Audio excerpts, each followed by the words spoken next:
Wednesday, February 5th, 2020. Hi. Everywhere.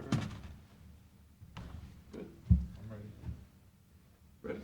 I pledge allegiance to the flag of the United States of America and to the republic for which it stands, one nation, under God, indivisible, with liberty and justice for all.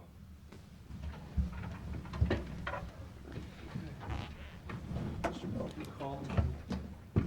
They're running late from the Brownlands Partnership meeting, so we were here about 10 o'clock, so go ahead and do your issues. Do you have issues today? I have some issues. Would you care to share with us? I'm gonna share some work issues, maybe, personal, I don't think so. We're all friends. Yeah, that'd be my choice, but I choose not to. Unless you want me to rip something up.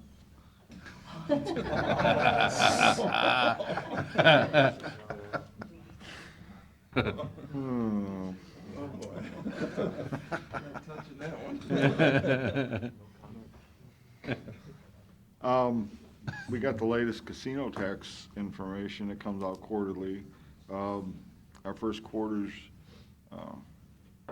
distribution is about 1% higher than it was last year at this time. So, continuing the trend of it, still going up a little bit. Nothing big, but going up. I don't know if you folks got some emails from CCAO, whether you've seen them or got them. Two in particular is that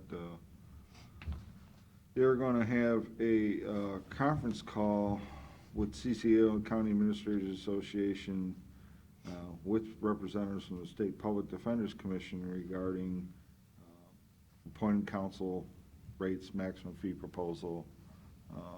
We got some information last week that they're considering, the State Public Defenders considering minimum hourly reimbursement rates for July 1st of this year and July 1st of the next year in 2021. If you're below those rates, you will not receive full reimbursement.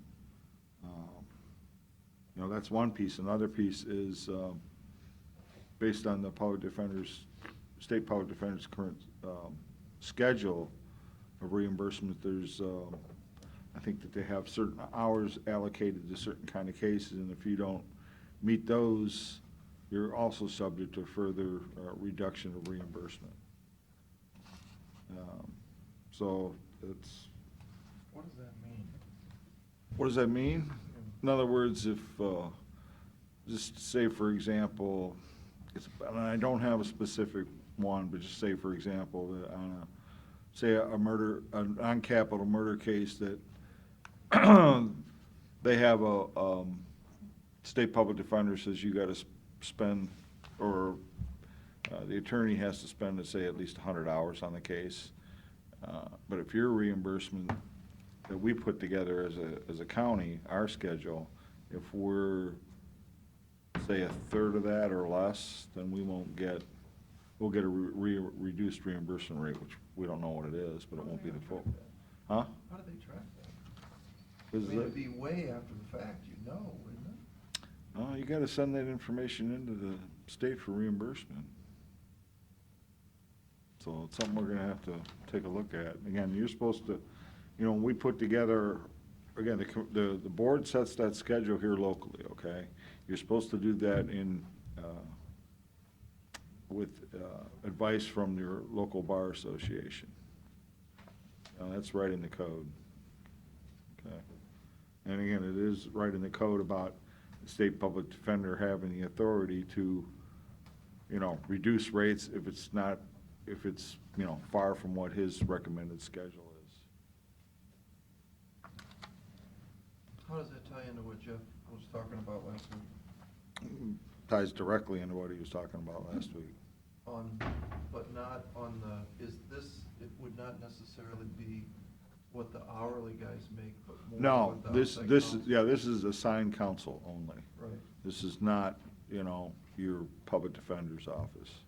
But didn't he say he already raised that up? said, I've already done this and this. He had several. That's, again, that's on his own side for conflict cases, which is not considered assigned counsel. Assigned counsel is assigned by a court. Yeah. Okay. Okay. So they're having a conference call on February 19th at 1:30. I think it's something we probably ought to tune into, and we'll report back to you. There's also something that came out from CCO regarding the opioid litigation meeting invitation. Basically, there's a meeting on February 11th down in Columbus. Essentially, the governor's kind of hosting it. And we're all invited. Oh, what? I said, everybody's invited to go to this. Are you going to that, Gary? I personally am not, I'm on the medical thing next Oh. week. I haven't decided, I'm gonna talk with our, Is local it, council on whether. is it to do with the litigation? It's, It's really how the state I guess is, they sent it to you. yeah, I mean, it's how the state is kind of stepping in now. Right, it's the governor, and the attorney general. And I assume they're gonna be presenting their case to litigants and like the county and the private counsel on how the state wants to get a piece of the action, basically. It's by invitation only. And if you're not invited. Yes, RSVP they have is to have your name. absolutely required. They have to have your name on a list. Yep, I think they moved it up to 10 a.m. it is 10 a.m. Are you going? I'm planned on it, but It's Where not we at? 11, they changed it to Do 10. we have anything to Okay. do with this? We're in the case. Yeah, is this like an informational meeting on their behalf, or is there something that we can actually have a discussion about with them, or are they just giving us information? no, you can And they have a don't want it. discussion on it. Yeah, it says at the request of counsel representing local governments. Yeah, I think in they've- the opioid litigation. I'm gonna think of how I'm gonna say this. I think they've been working with the governor, and this is not much discussion. I think it's just, here's the proposal. I mean, you're not gonna sway anybody, but, Right, I mean, cause they've updated us about all this stuff that's going on. So I think this is just maybe the shot to get everybody, who's involved, but, I mean, I don't know that commissioners probably need to go, but I think if staff wanted to go, I think you could.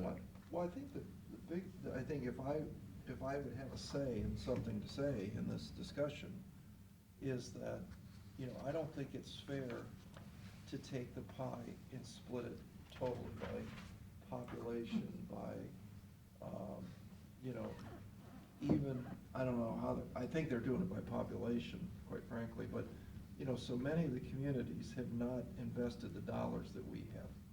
And I think, we've been one of the leaders in the state of Ohio as far as proactively going out to help these folks get the treatment that they need and deserve. And some other counties have done nothing. So I don't, what I heard, and Matt, you might know better than me, but I thought they were talking about everybody's gonna get a piece based on population, and then there was 10 or 20%, I think it was 10%, that was like a holdback, that you could plead your case to be reimbursed for the funds that you've received, that you've paid out. Is that, it's like a special instances type fund. I've not heard that piece. That's not. Or yeah, I heard it somewhere.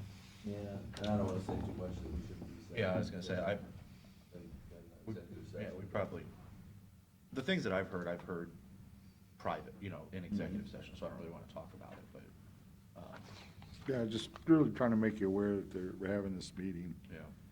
Yeah, basically, it sounds like, like, the firm that we're part with, that they've been and probably there's other councils, they've been talking essentially with the state and the governor's office on where this kind of stands and what kind of meetings they've had and what's coming from it.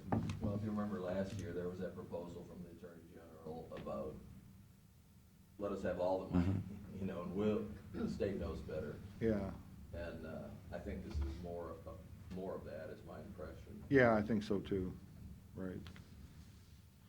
So, I mean, again, I'm just making you guys aware that there is this meeting coming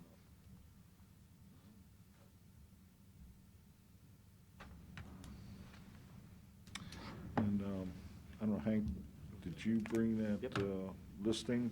And, you know, last week we also talked about a whole bunch of surplus properties that we have. Quite a few, I think there's, close to 10 parcels. So we were gonna kind of review all those with you today. Thank you. Thank you.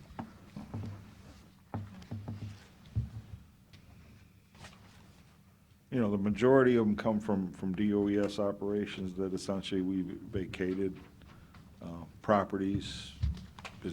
For example, like the Route 101 water pump station projects, there were 3 parcels, well, 2. One was just really an easement, so really 2 parcels involved with that were, you know, got rid of a tank and a pump station, and got rid of another pump station, so those parcels are vacant.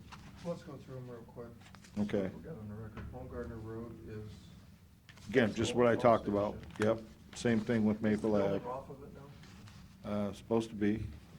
I don't know that. I don't either, but, I mean, I think we've closed the grant. Part of that grant was Yeah, I the think it is. demolition, so, So yeah, no problem there. no problem there. Harris Road, again, for a former water tank. You mean Maple Ave? Well, that's Maple Ave, yeah, I mean, The next that was, Maple Ave is, that's just, that's one side. Oh, you got a lot of pictures in there. yeah, All right, so Maple Ave, there was a water tower there, wasn't there? and a pump station, both. And what's the status of those? Again, those are all down, Everything demolished. cleared? Yep, being cleared. That's looks like almost a buildable lot, isn't it?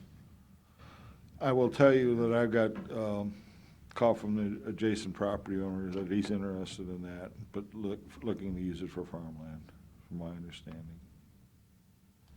Yeah, it looks like it's a buildable lot. Yeah, it's 150. Go a couple more pages down, you can get a bigger overview Yeah, of that yeah. neighborhood. I mean, the backyard would be tight, but I don't know if it's got enough frontage under Margaret zoning. 150 foot, yeah, it does. Oh, it does have 150. Value's 14.6. Okay, Okay. Harris. Yep, Harris Road, again, there was a water tower that's been taken down. And the footers are removed, as I remember, right? Or they're going to. I don't think they're out yet. Yeah, I don't know. Yeah, they wanna jackhammer that out. I don't know that I'm wasting any money on it, but Well, one of the things, you know, with that new radio read system, we've got a radio tower out there. So we're gonna have to look at putting some kind of easement in there for that, where's that at, Pete? on Harris Road. No, but where's that on the lot? Is it on this lot? I believe so. I don't know exactly where they put it, to be honest with you. I don't. Probably doesn't show on that picture. Who knows how old that is. Geez, that's a nice lot too. Think about it.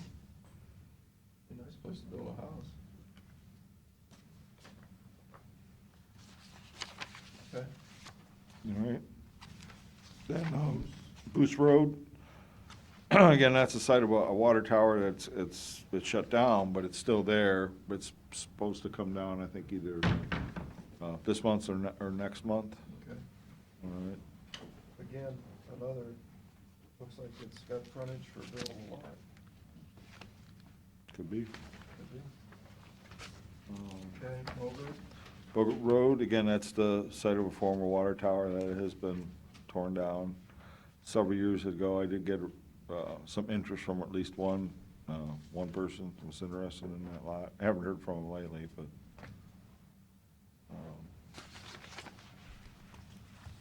Okay. All right. State Route 269. believe we have a water pump station close by, but the rest of the property we don't need. And again, I have heard interest from an adjacent property owner who's probably interested in that. Not so sure it's buildable or anything like that, Yeah, but. it's, I'm reading this right.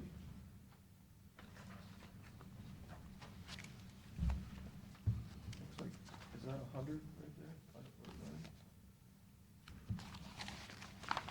Yeah, it must be, because look, it's the same lot as the guy next door. Same size, maybe a little bigger.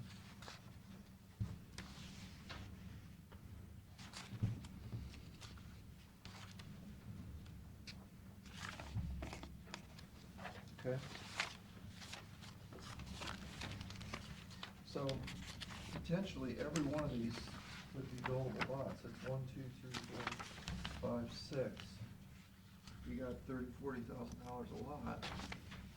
Mm-hmm. That sounds like real money to me.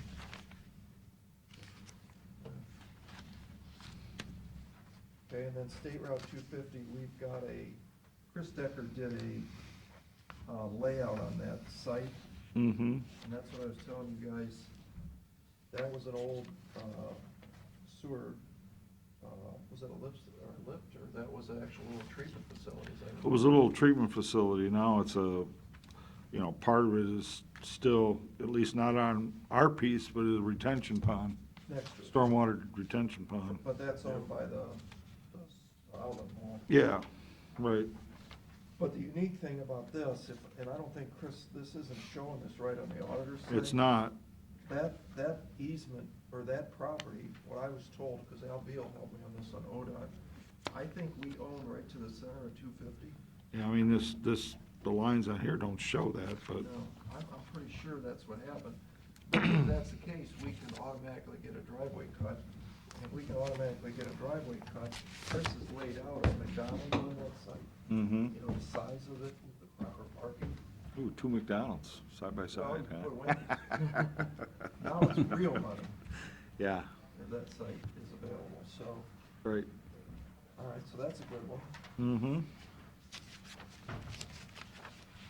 Okay, the next two are, again, the Huron, Avery Road properties. There's a 5-acre parcel and an 18-acre parcel right next to each other.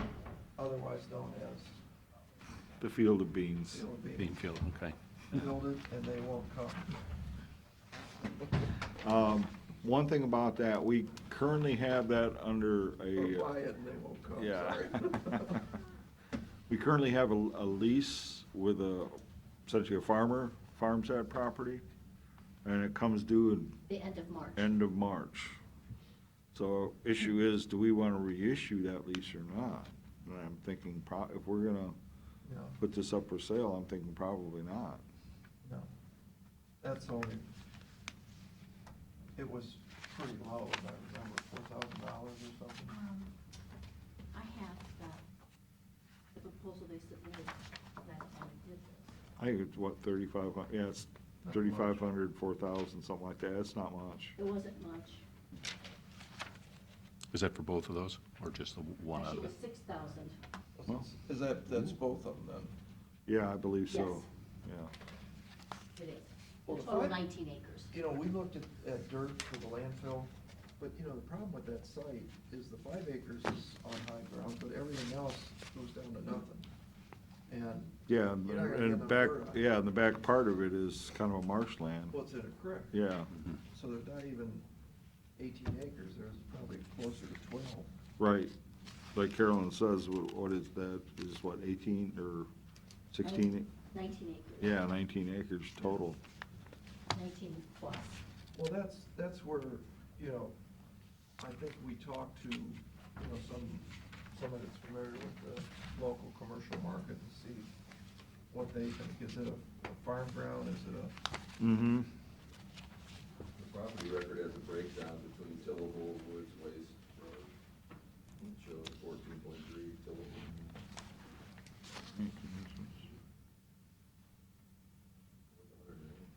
Kind of makes you wonder why we paid full price for land that's not even, can't even put corn on it. what was it, $500,000? I would say it was between 300 and 400. For this? I don't think so. I think You so. bought the 5 acre first. There should be a transfer price on it, isn't there? I don't think we printed those pages. Oh, okay. It would be, yeah. Yeah, we could look at the sales page, Yeah, sure. I just didn't print them. Mhm. So I should let the farmer know we're not going to renew this lease. Yeah. We won't have it back.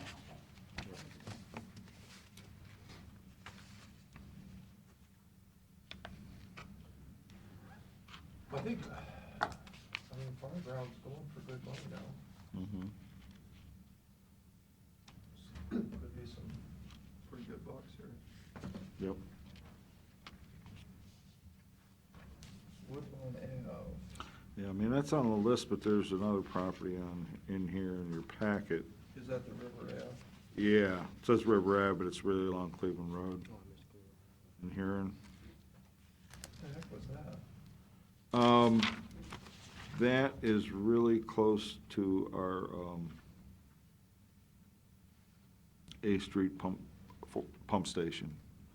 It's where the force main from the east side of Huron goes across up to, the plant.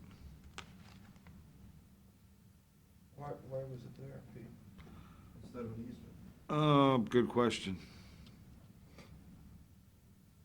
That goes way back when.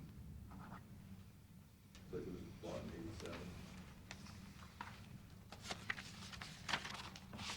It looks like it's, I mean, that's when we were finishing up building the plant and putting in the big force main there. I mean, that was our two big things in here when we was building the new plant and then putting in the big force mains, one on the east side, one on the west side.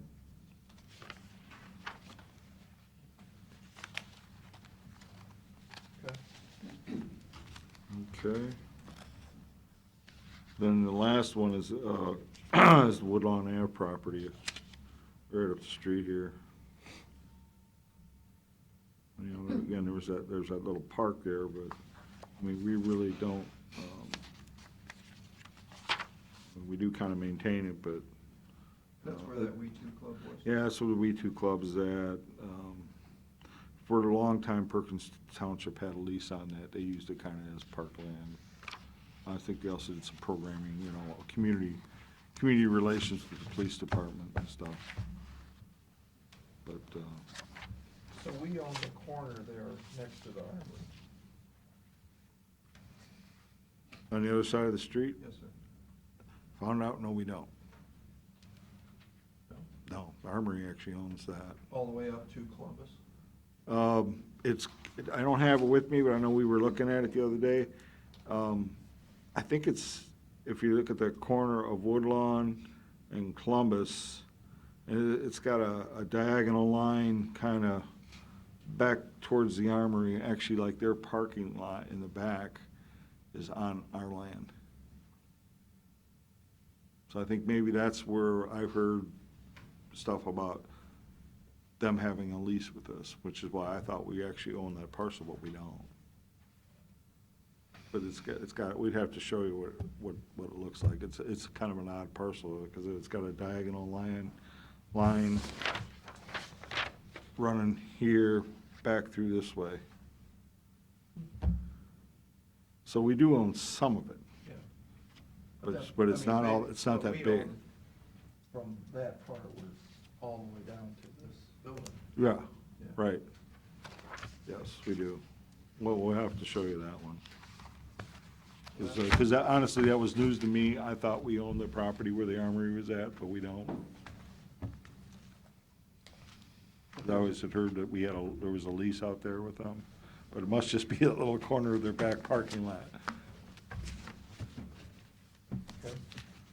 All right, good. Yeah, I think some of this, again, where we have heard from adjoining property owners that are interested, I think some of those, I don't think we need the help maybe of an agent to help market this. Or we could probably put some of this together and just kind of, have do sealed bids on. But some of these other ones, especially like here in Avery, that piece on Route 250, no, I think that's where we should probably enlist the help of like an agent to help market those for us. Try to drum up buyers.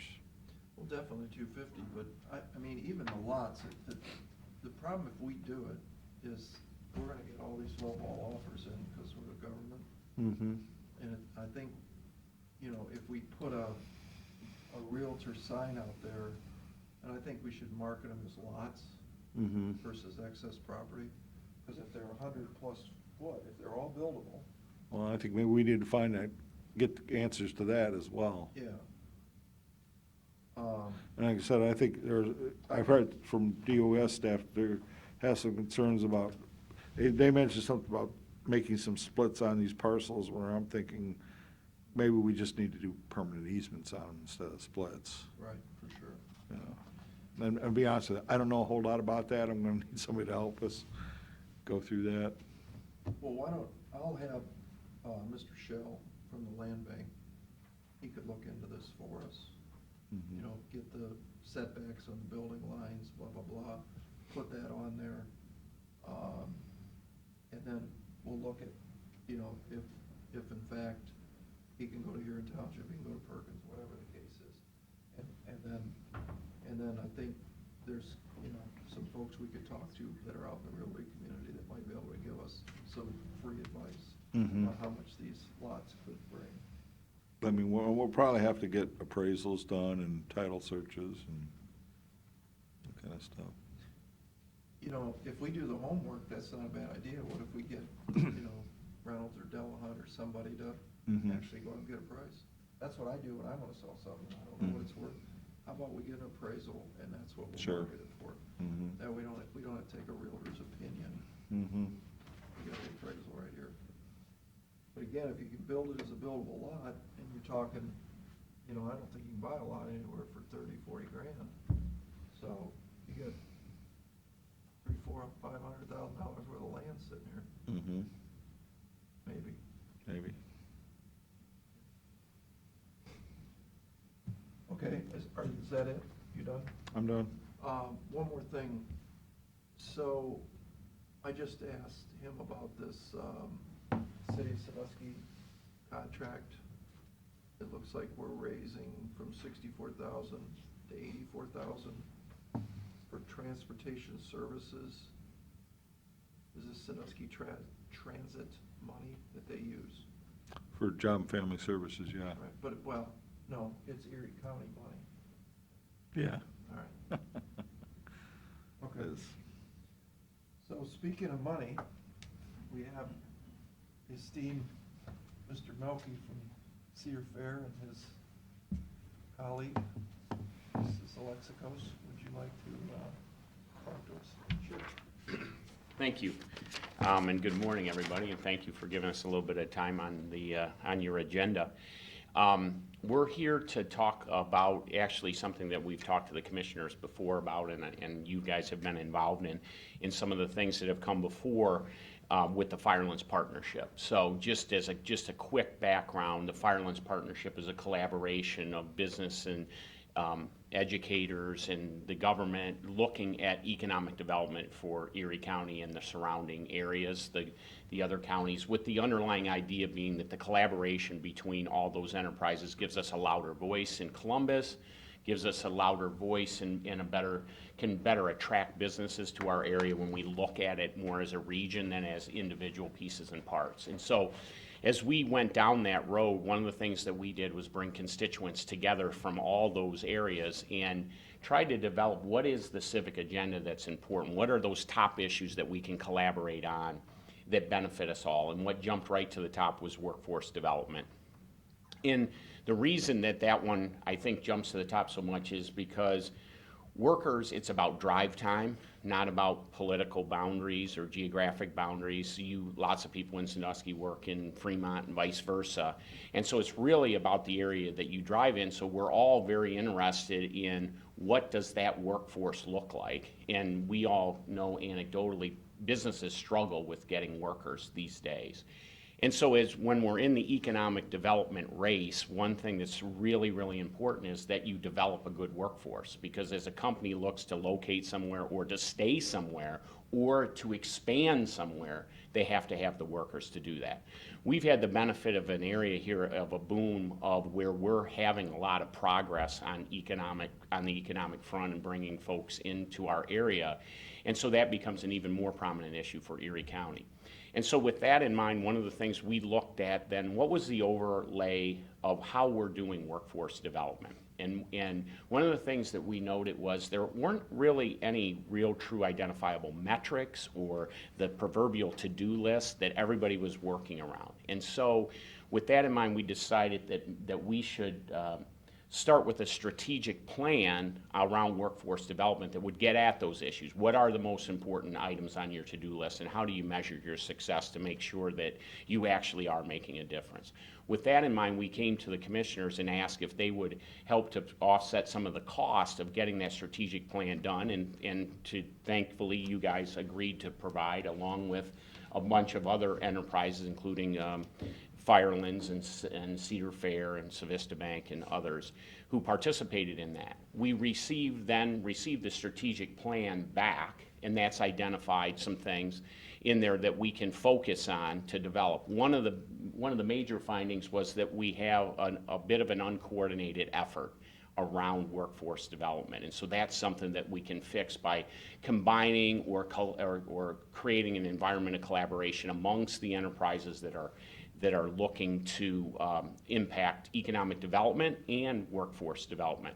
So the state looks at the counties as those enterprises, and that's why we're here to kind of talk to you about it. And the other points of it is we have a declining population. Our unemployment rate's slightly higher. Our non-participation rate is higher. And so those are all issues that we need to get at as we start to develop a workforce plan. Find pathways for kids to get into the workforce, find ways to get people to come back to our area to work, retain people who are already here, deliver the training, and that's one of the things we found too. We actually have a lot of good training in this area. It's really just coordinating, plugging the training in with the jobs. And what jobs do we want in the future, and what jobs do we have right now? So as we look through all that, we've now come down where we have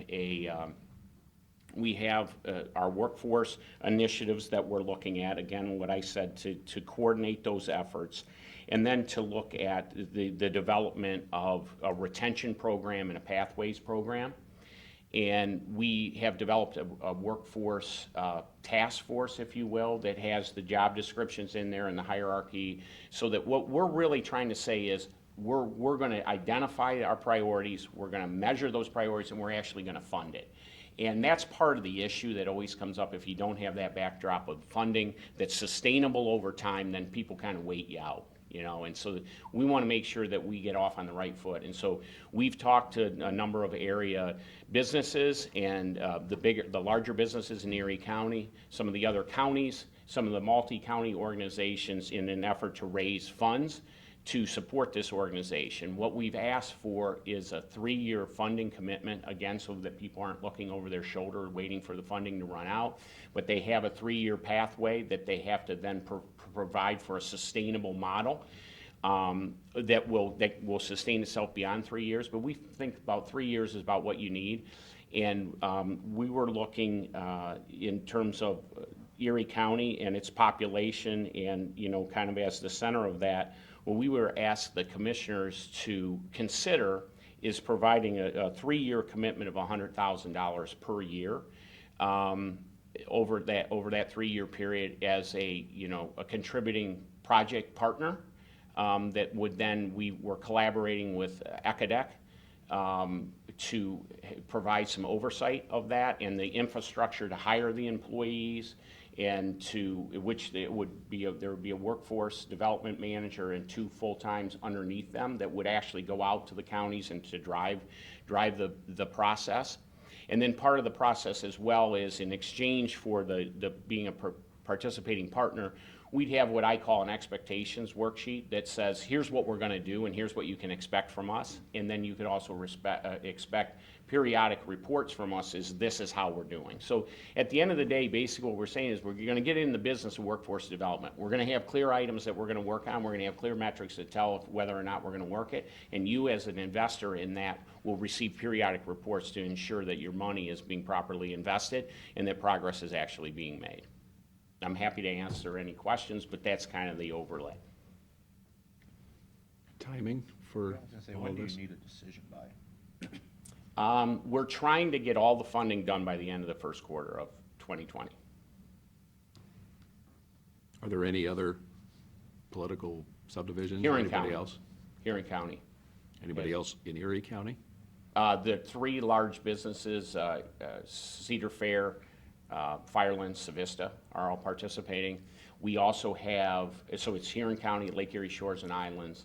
The big three that I just mentioned, we have asked out to philanthropy that we feel that, the Community Foundation, et cetera, they're considering an ask as well. And we also are working with the state.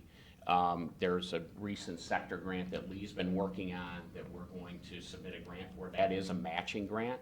There's an accelerant grant there's a Spark grant and an accelerant grant. The Spark grant's for startups. Accelerant is for organizations like ours that have already gotten a start, done the strategic planning, got the community input. That you can get up to $250,000 on that, but it's a match. So that's another, that's another reason we want to try and, get local participation. The one thing about that grant is that's helpful for us is it's got to be industry driven. So what the state's looking for is that the government needs a good partner in private enterprise because they're the ones that need the worker and they best know their needs. And so when both of those when both the government and the private enterprise are at the table pulling the wagon in the same direction, that's where progress. That's the philosophy. And so I think we stack up very well with that. We've had a few meetings with the state.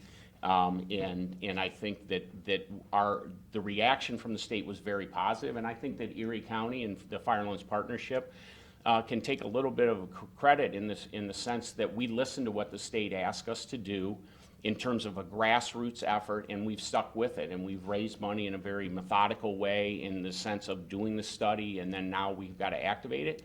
And we want to differentiate ourselves from so many of the others that have done studies and work on workforce because we want to consolidate the effort, be collaborative, and be action-oriented. I know I've been saying this since I got here in 2009, but, one of the life-changing moments in my political career was going to Huntsville, Alabama. And I spent 2 days driving around, and they preach a 50-mile circle there. And that 50-mile circle, you can work in one part of the circle, you can live in another part of the circle, and you can shop in another part of the circle. And that circle just so happens to encompass 2 states, which gives them double the senators and double the Congress people. So, and they work well together. And I always remember Jerry Mansfield, their economic development director, who under the chamber heads all the agencies are in one building that you need to talk about workforce or talk about employment or talk about job creation. But he said to me, he says, we love you guys up in Ohio, because all you do is fight with one another, and you chase them all down to us. And I thought to myself, that's always been the problem here, is that, General Stringer always says we wear our letter jackets to the grave. And I think this is showing for the first time that we can partner with our friends in Huron County. I've spoke to Commissioner Stahl in Ottawa County. I think they'd like to learn more about this. I think they'd like to come and talk to you guys. I sit on the Lessee board, and one of our number one problem in the tourist industry in Erie County, Ottawa County today, Erie, Ottawa, Lake Erie Shores and Islands, they don't have enough workers. We're importing thousands of people. I applaud Cedar Fair for their initiative on the college. What a great idea. We're gonna get, is it 96? 200, when it's fully, it's 100 in each class. So you get 200 people that maybe they're gonna find this is gonna be their home. And maybe it won't be in tourism, maybe they'll become hotel entrepreneurs. I don't know, but, you know, I think when people get here, they love this place. We just gotta get them here, and we gotta train them, and we gotta give them the opportunities that they need, to be successful. I thank you guys for what you've done. You know, that you just reminded me of something I forgot to mention. You know, this is focused on workforce, but really workforce development is community development as well, right? Because when people are working and they're productive and they have a purpose-driven kind of existence because they have somewhere to go, and that takes has a positive impact on a lot of other of the ills that we have to, and the struggles that people go through that we have to manage.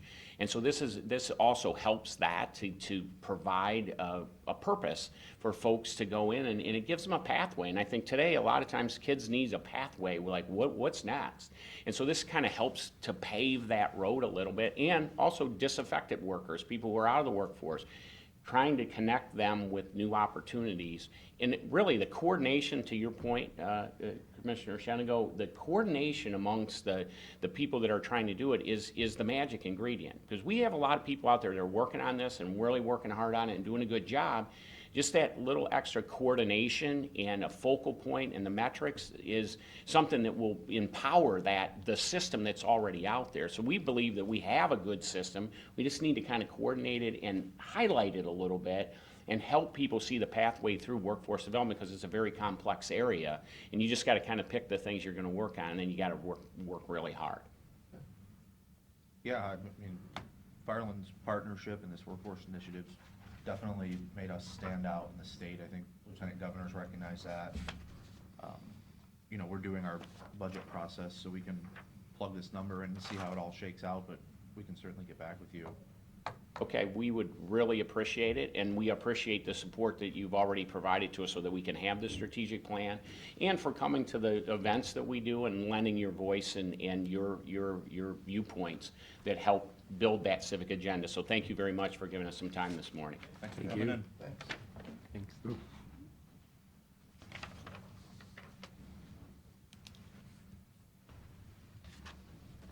Okay, Ed, it's that time, right?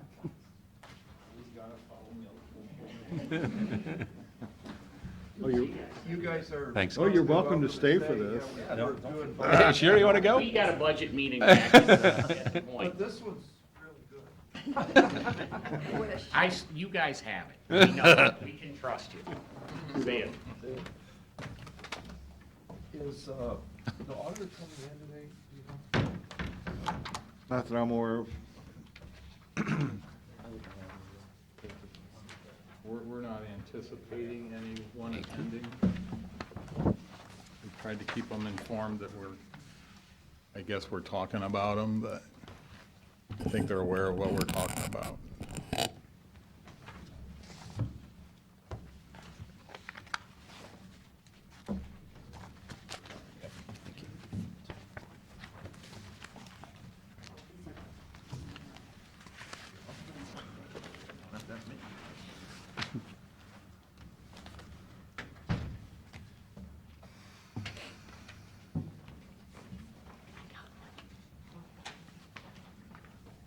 Let's go ahead and do Go ahead. one of the easier, don't start with the auditor, start with the tax map or whoever's next. With the highway draftsman. You don't think it was going to be excused? If you don't need to be in the executive session, that's. Okay, good. Call me, Pete. Have fun. If you're, We clean out the room. Tax map, that is a general fund operation. Almost entirely, the wages and fringes was a slight request for, about $100 more. I didn't really see a reason to pick on this one of Mr. Farshman's budgets, so I don't know if there's any feedback. Nope. Moving right along, we can look at the ditch maintenance. It's a separate fund.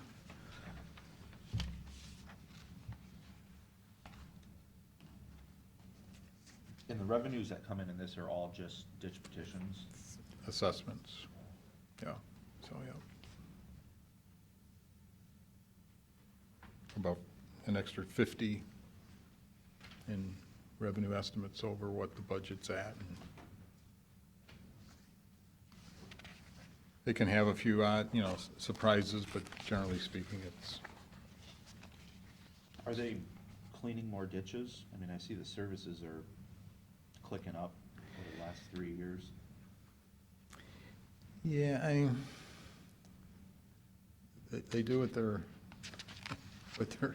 responsible for. Yeah, I haven't heard, I don't know, is the reporting that comes back on this to the board? That I'm aware of. Not It's been a that- long time since we've done any updates or anything on base, Yeah. maintenance base.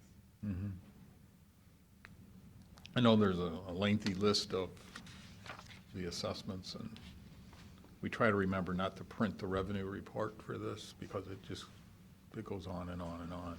So that revenue number under alternate A, you did get that from, Yes. the legislation that was passed last year on what was gonna be assessed?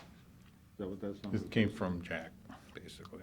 Yeah, well, I mean, that resolution goes through here, Mhm. because we have to assess. We'll double check that, we'll make sure. Okay. But yeah, pretty much Yeah, I mean, he gives it, but it should be based on that, so. Are you on tax map? we were at ditch maintenance. We flew right through tax map. It's all mapped out. He's on fire. Yeah, he is. For tax map? Mm-hmm. Wages and benefits. I'm okay with ditch maintenance. Question here, wages and benefits was down, I take it that's because of a change in the health insurance status? Yeah, it's- Explain that, unless the employee took a I big would pay say cut? there's gotta be Yeah. some explanation for that, but I could double check, but I'm sure that. Okay. We've seen in more than one operation that people are selecting single plans. Not 100%, but Mhm. some of the other ones, Especially as new employees come on, we've got the grandfather clause, I would think so. It's even some of the currently- existing folks. It's currently a single plan, so my guess is that's what, I don't have the. It last used to be year's in- family. Oh, obviously, that's the difference. Yeah. Yeah, I'm pretty sure that used to be a family. There's the difference. Okay. Yep. All right. Do we want to You go guys back? are okay with you, want to go back to auditor? So, beginning.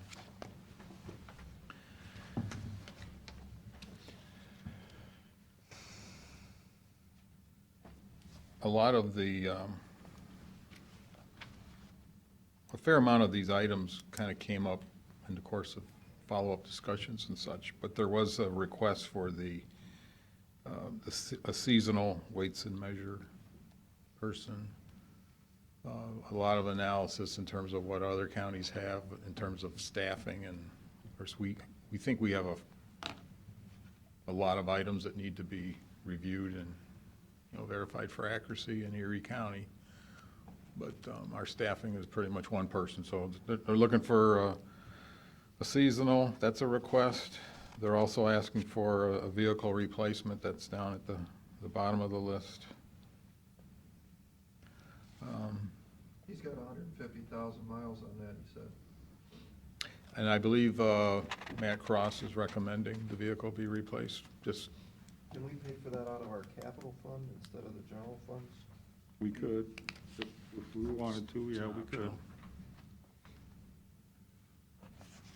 and again, we're presenting, and until we get through everyone, we're not at a phase where we're saying we think this should be approved or that should be eliminated, but. So what's a personnel request, general fund? The first one, Dave, I should explain that. oh, the real estate piece. Actually, there's two of them that go together. Yeah, there's a similar one in the real estate budget. But In the also course there's- of discussions we had with the auditor and the staff, they didn't feel real estate should be paying for the bed tax efforts of his staff. That Mr. Jeffrey's personnel puts time into the bed tax process. So he And it was told- coming out of real estate.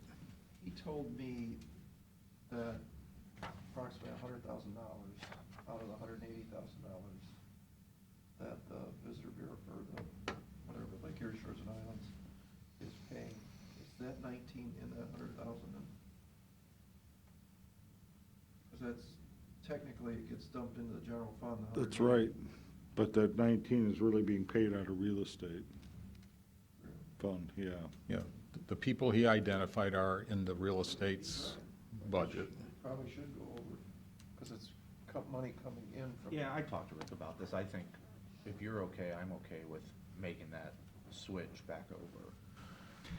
Or not back over, but over, because that's Over, really, yeah.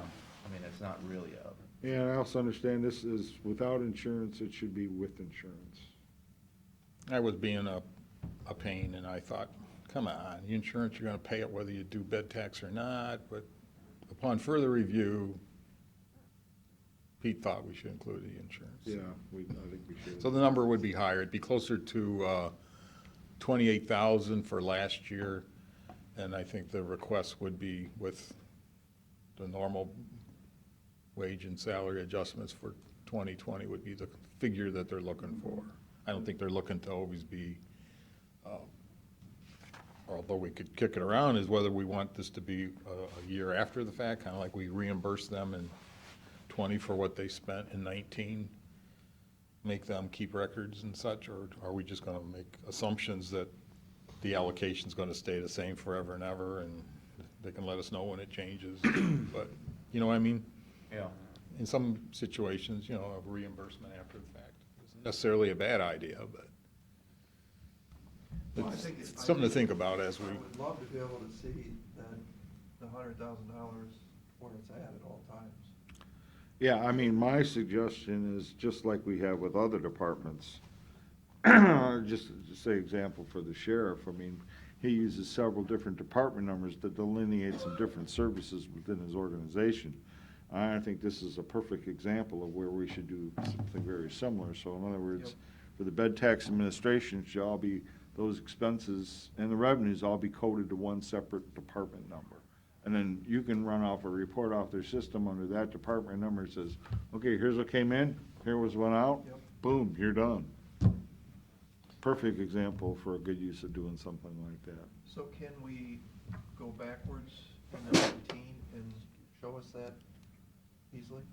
they gave us a report on what they felt they spent out of 19, so we have that number. I mean, there's other pieces you have to go back and get, which is like, he has contracts with 2 CPA firms to do auditing.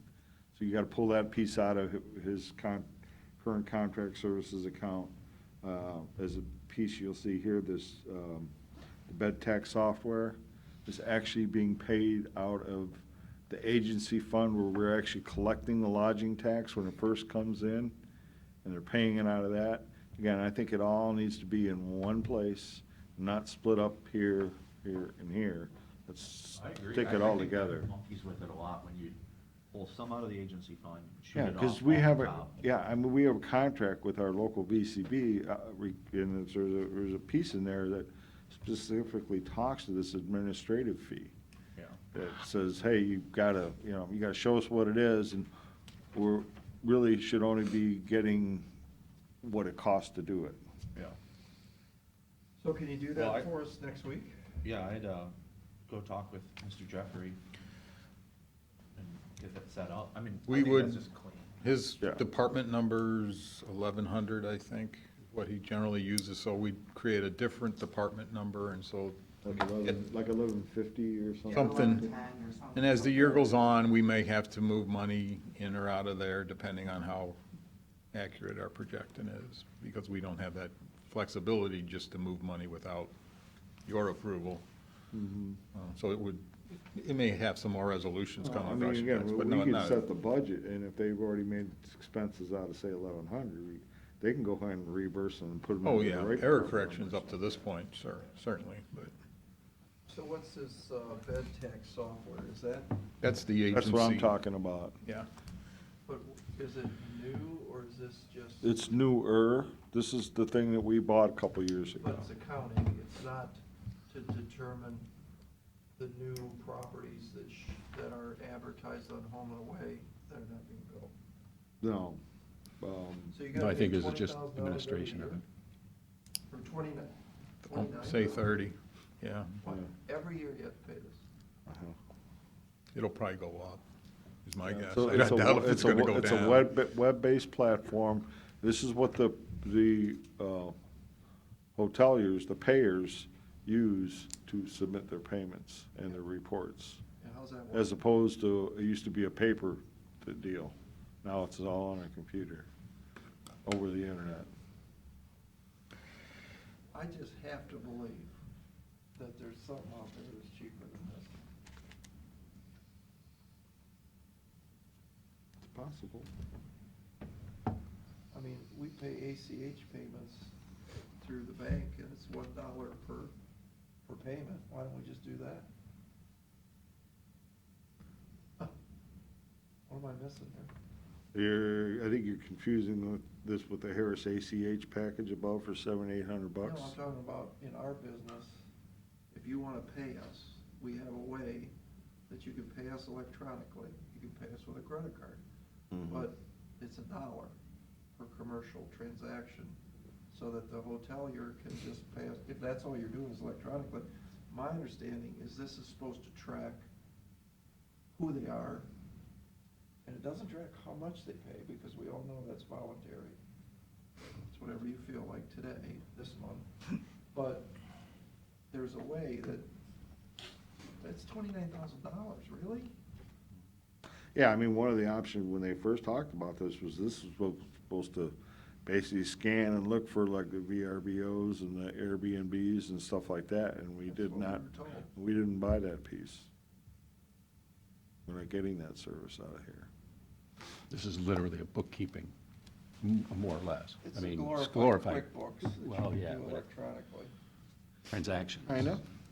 Yeah, So yeah, it does seem a little pricey. I'm definitely a no on this.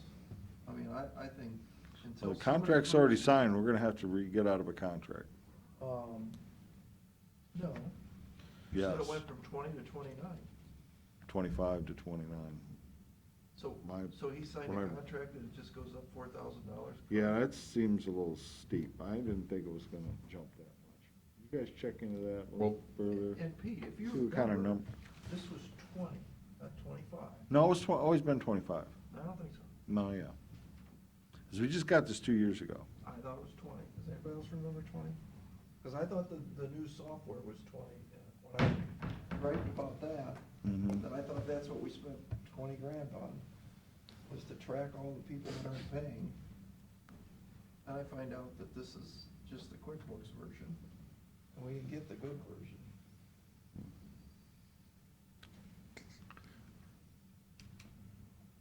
Is this me, or?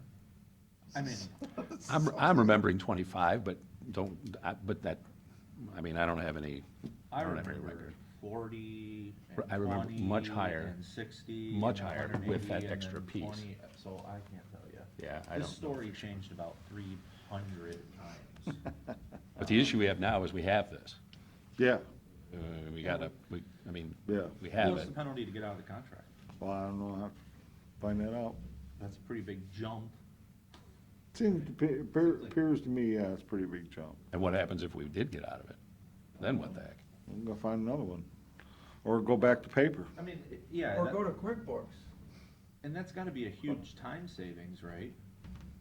I mean, if somebody was doing all this by paper, and now they have, the hotelier's doing it all, Yeah, then, I mean, where's that time savings picked up?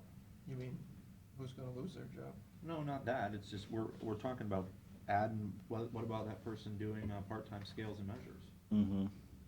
You know, I'm not telling him how to run his department, but when you're spending $30,000 on software, I hope you're having a tremendous time savings. You would think. Well, look into that part. Yeah, I'm good with everything else. Makes sense. The first personnel request is, Yeah. last year, at some point in the year, they asked for some additional monies to be moved into their salary accounts, and I didn't include that in 2020. Rightly so, in my opinion. If this person moves from the real estate side to the general fund, will that cover that allocation or that request?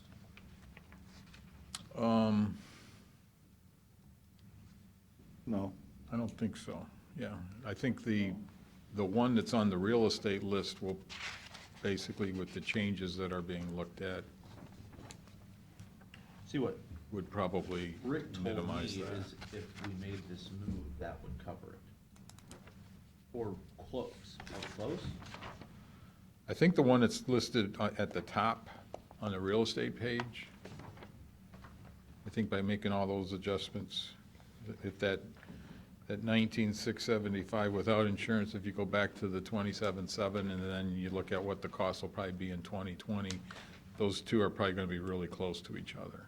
So the one, I mean, in theory, that's a net zero on that budget, but on the general fund one, I don't see it that way. Because we're increasing the expenses in this one, we're not really Okay. reducing anything. But he can't, the tax commissioner can't order us any budget in the general fund piece. Nope. That's up to Rick to figure out. Mm-hmm. Now, there was a little partial sentence in that letter from a year ago where it said from real estate and/or general fund dollars. No, that is true. But I don't think this is necessarily, has anything to do with the real estate. They've moved people out of the general fund the last couple of years. I mean, Brenda has very little of her time charged to the general. John Rogers is charged strictly to real estate. Yeah.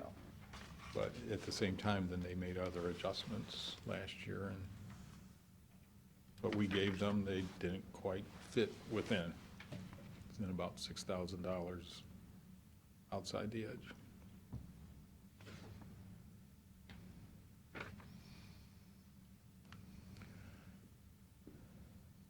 So for what you're saying is that general fund where it says real estate, that number on that alt B, on the main general fund at 19.6 plus whatever the benefits are. Yeah. That's what we can flip the page, go to the alternate B for the tax commissioner number, that 29. Those are- That's the one that's yeah, gonna, pretty- as yeah, far as. basically, okay, those are- Those are the only two. I got you. Maybe not flat. Right.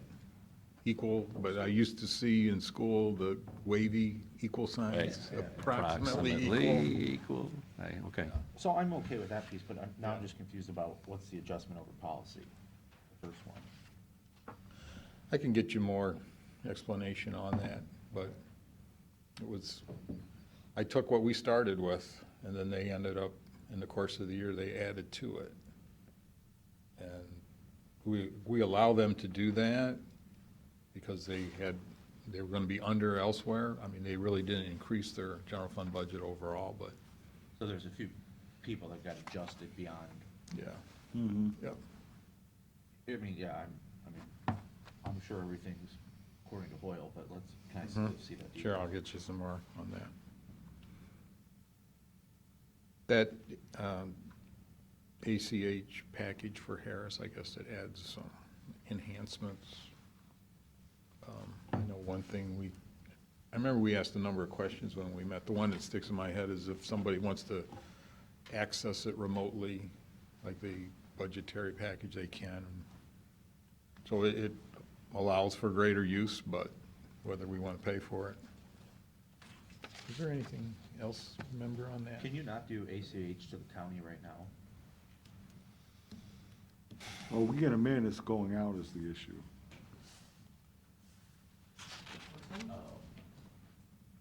So if we wanna pay somebody, we're writing them a check, Yes. so. This is getting away from writing checks. So does this 7,800, does that cover the transaction fee, the $1? No. I don't think so. No, it's a software enhancement. We gotta write a lot of checks. But they're negotiating with some banks to try and get that $1. It's, okay, it's a web-hosted version of Harris for $7,800. Right. So you can access Harris from any place, really. But it's also something to do with ACH too. Yeah. We but, I mean, had this it's- conversation last year. Was this a holdover? I feel like we've had this yes, I agree with you. Why do you need Oh, to well. access Harris remotely? Well, speaking from my business perspective, you could be in a different office in the same building, and because it's web-based, you can still access it. Sure. I get it, that's not necessarily a big deal, because you have Yeah, your own just- office and Well, you do on what our you do. campus, our network is all hooked into it, so if you're in our network Yeah, this would location, be if you were working this is from Columbus or remotely, something. yeah, exactly. Does it have anything to do with the open checkbook? That would be my question. No, I wouldn't think Okay, so. That's a whole then, different- I mean, is it just benefiting the employees that we have the ability to access Harris outside of? yes. I don't think that's the case, but if that's the case, then I don't think that's even a good idea. Yeah, I was to say, I mean, just from why would you need to get into Harris when you're not sitting at your desk? And more importantly, I mean, if I'm in an airport hooked onto a Yeah. public Wi-Fi, I see why all sorts why of would you problems. want anybody to be able to do that?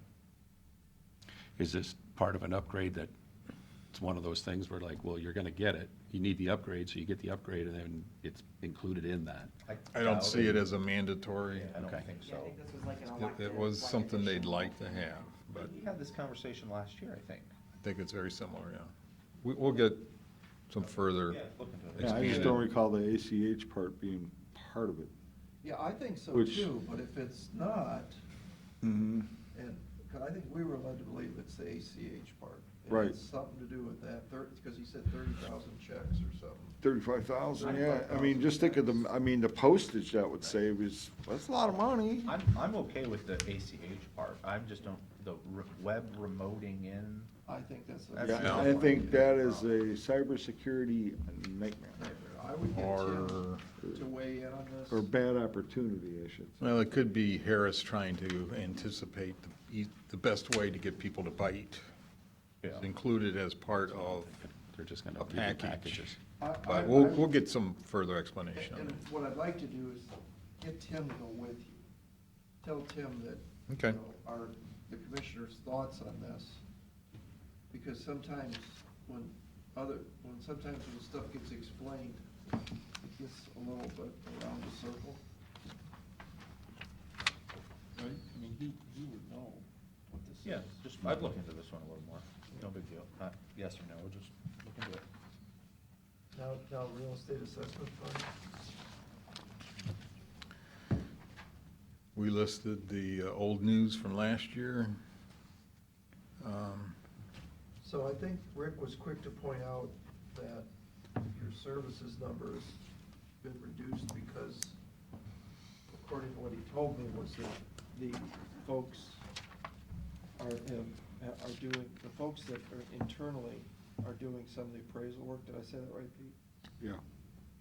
So like, if this goes down, what is it, 230,000?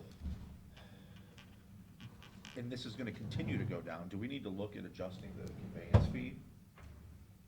Well, the conveyance fee is not part of this. I thought that's what funded this. No. Mhm. He takes a Conveyance fee state- goes in the general fund. He takes a Where's state this come from? mandated amount and just. It's set by statute. It's part of what's called the tax settlement fees. And In then other this is words, what he can give back. the auditor and treasurer get a piece by law that goes back to the general fund, and there's a piece that goes back to this real estate assessment fund. Is this? It's does set he by law, disperse set by out the of this? state. Huh? Does he disperse out of this? Can he say, I'm giving this back to, If you look on your sheet where you see there's a line that says settlement, that's where you do that. okay, all right, I'm. So that's more than likely, yeah, but I mean, if this trend continues, those numbers look like that, very likely, after he does his next reappraisal, which is the book one, Yeah. that after he's done with that, and there's money left over, yeah, he's gonna ship money back to the subdivisions. I mean, that's kind of been our history. Yeah, no, I remember when I was a trustee, he did that, so. Yeah. Okay. I mean, looks like that's where he's headed to in a couple of years, sir. Good. So the personnel request for $7,900, what's that one? That's basically trying to put a number on what 2020's costs are going to be higher because of the previous order from the tax commissioner.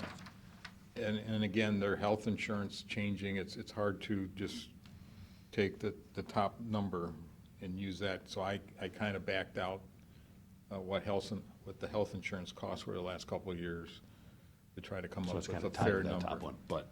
Yeah, But the tax commissioner ordered a specific dollar amount, right? correct, That's what's on the top line. $29,433.00. Yep, Well, that was the amount ordered, and because that was added to the budget Right. then. so you're saying what that order is really costing us additional this year? About is $8,000. 30,000 plus an additional 8,000 of I guess. unordered money. That's what I'm trying to say, to illustrate for you folks. Right. I So see. you're aware. Well, I don't know. I feel like the tax commissioner told us one thing, that we need to go above and beyond.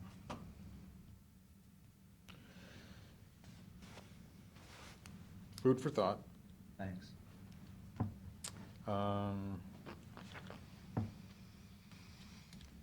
What's the $85,000 software agreement? That's to give employees with tablets and stuff, access to the real estate process, like when they're out in the field, that they can, that's what he's, For $85,000? It's in- Well, we heard this is, instead of a flyover once every other year, this is gonna provide flyovers twice a year.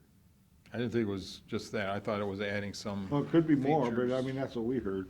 Yeah, what he seemed to explain to us was that right now, we do a flyover once every 2 years. Right, every other year. And what they're gonna do now is a flyover twice a year. And I use the analogy that this picks up on changes and automatically flags the changes so that basically, When I build a deck. or Yeah. I used a shed as an example.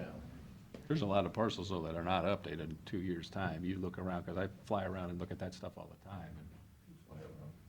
Looking at the internet, looking at the pictures through the auditor's office, all the GIS updates. I just wondered if you were a pilot. No, just a cat.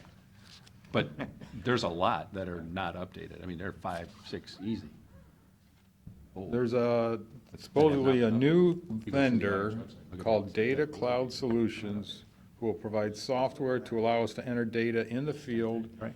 And also provide other applications to assist with the board of revision and the 6-year revaluation. This will further reduce the amount paid to appraisal firms in the future, as this will allow us to perform a significant amount of the work in-house. And I That's think, John's 2 cents I worth. think along those lines where they were gonna be able to do things in the field and not have to go through this stack of paper in the field, bring it back, have somebody go through that stack to put it in. They can update some things as they go. I got no problem with I buying think. an iPad, but can't we figure out how to link this to GIS? This is for GIS. It is for GIS. This is. Well, John Rufo can do that, and like, he did that little thing where he can do all the updates right there in the field, and he did that by himself. He didn't have to pay $85,000. I mean, that's what we pay our annual fees for that whole group to do that kind of thing, I know, How much? but, paid $7,000. but, you know, like Hank had with the land stuff, you know, the pictures of the parcels, now those will be updated twice a year. I think that was the big thing on what he's talking about. So, Yeah. so we build a shed, how much is my property tax gonna go up? I mean, you're Well, not gonna find $85,000 worth of shed. More than zero, though, I mean, Let me do a different example, though. Chick-fil-A just got built, and if it wasn't 2 years, then that might not get picked up unless somebody driving down 250 would go, hey, they just built Chick-fil-A. Or, you know, a factory puts on an addition, you know, unless somebody. but they have to get permits to build a Chick-fil-A. And they Those check permits get all their turned over. permits. Yeah, the permits go, the only reason you do permits is to send them to the auditor's office. Because I wanted to eliminate permits in Berlin Exactly, Township. good point, yeah. And they said you can't eliminate permits because you gotta send that to the auditor's office. Oh, okay. That's an interesting point. So- So the shed would get picked up by the permit. If somebody went and got a permit. Yeah, that's If they what- didn't, The only Yeah. thing you're gonna sneak in is a shed. You're not gonna sneak in a Chick-fil-A or a new factory. yeah, right, yeah. Or a deck, or, yeah, I'm putting a deck in my backyard. Yeah. Them nosy inspectors can't see it, so I'm not getting no darn permit, but, you know, that type Well, I of don't think you thing. should get a permit for a deck, my opinion. Me too, but, That was my opinion too, but the reason why they just have to is because you gotta get taxed on it. And I said, so I gotta go pay $50 so you can tax me more? That seems like criminal, but, What do you mean, you have to pay additional tax for a deck? well, your house is worth more. Just the value goes up. We'll ask for more information on that $85,000 request, so. Well, I think what, there seems to be, you have a different opinion than what we were told with the plot Okay. numbers. And I agreed with the shed analogy, I don't agree with it, but now Matt brings up an interesting point, is that, you know, I don't think there's anybody without a building department anymore. And in the end, I hope they're sending the permits to the auditor. So the Chick-fil-A had to get a permit. You Yeah, think? the zoning yeah, inspectors. their staff actively goes out and asks the political subdivisions for those things. And it's all in their like in Berlin Township, it's in the software that, here's the thing. it tells you Probably, yeah. those. Yeah, I've talked to Rick about almost all this, but this is a new story to me, so I just don't understand it. Okay, we'll try to get more. Maybe, again, no disrespect to you guys, but maybe take Tim with you. You know, you start talking about this computers and servers and all this stuff, and he talks the language better than maybe you guys do. I don't think we talked Tim anywhere close. Yeah, I don't either. I'm still waiting on that virtual commissioner he was gonna do. No, Bob was gonna get you that. Huh? Bob was gonna get you that. Bob, but I think Tim was looking into it, wasn't it? We It did, just, I think it's like a hologram or something, Yeah. it just sits here.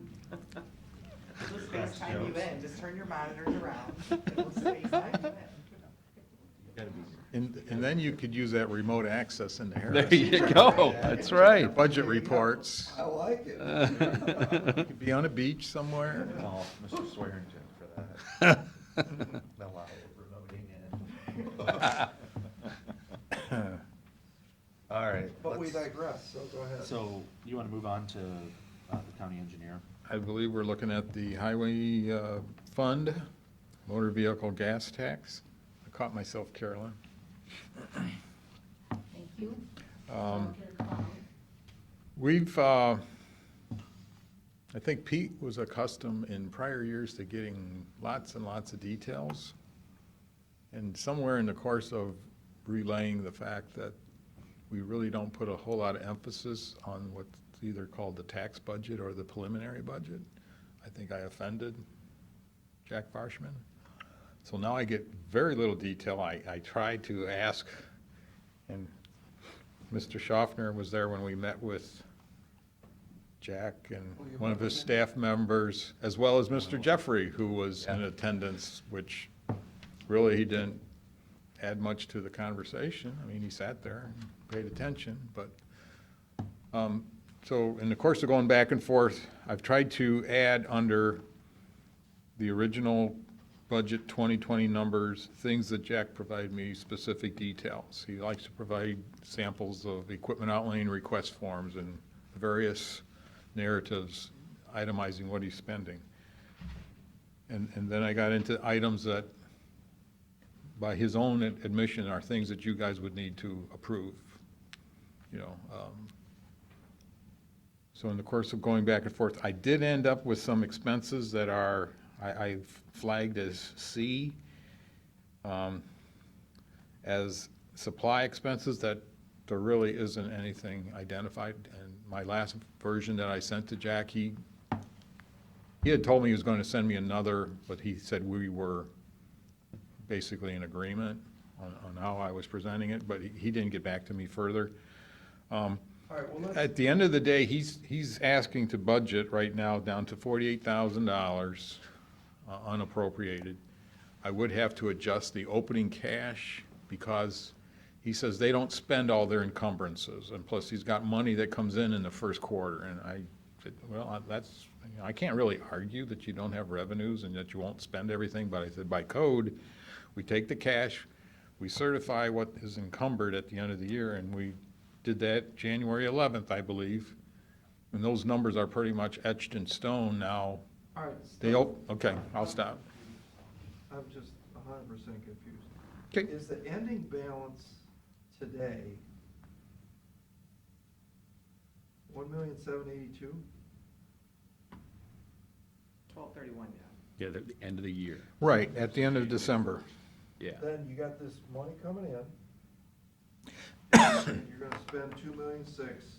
So in theory, if he doesn't do any of this stuff, he'd have 4,600,000. How does it get? 4,600,000 is using the revenue estimates that were part of the tax budget. Which is- And that's something that we still have to do. Yeah, yeah. But then we convert that, and that's what alternate A is, always the conversion from actual cash balance to new revenue estimates along with cash net of encumbered. Should really be. That is focusing important. on. Yeah, it is. I think so. You think you're gonna bring in $8,990,000 in revenue?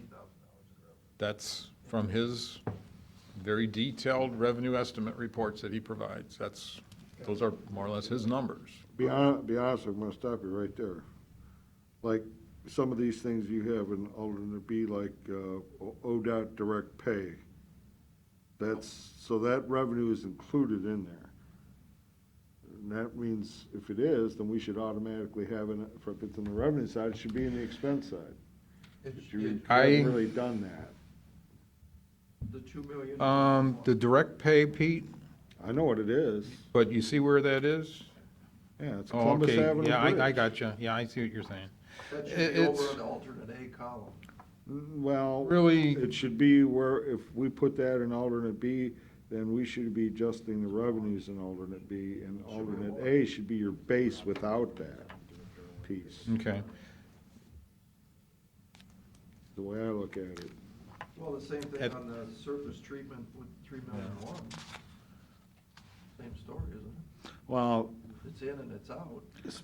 no, just so you know, that within the last, 2 years, they've made a change that, especially like with Jack's stuff, if he's doing $1 million project and he's getting 90% from so essentially ODOT through the feds, and they pay the contractor direct, that before, we didn't show that as the expense because ODOT paid it directly, okay?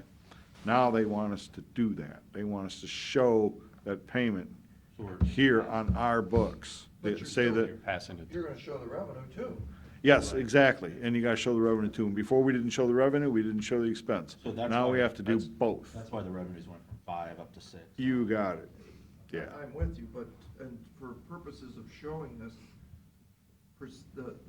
all this stuff over in requests, if you're putting the income for the surface treatment with extra gas tax here, or you're gonna put the expense at 3,000,001, shouldn't that expense be over in one of these columns as it's gonna get spent? Am I wrong? Cause you put the revenue for it in there. Mm-hmm. So if he's I think what you're telling me is there's Well, that's column D. C, right? D,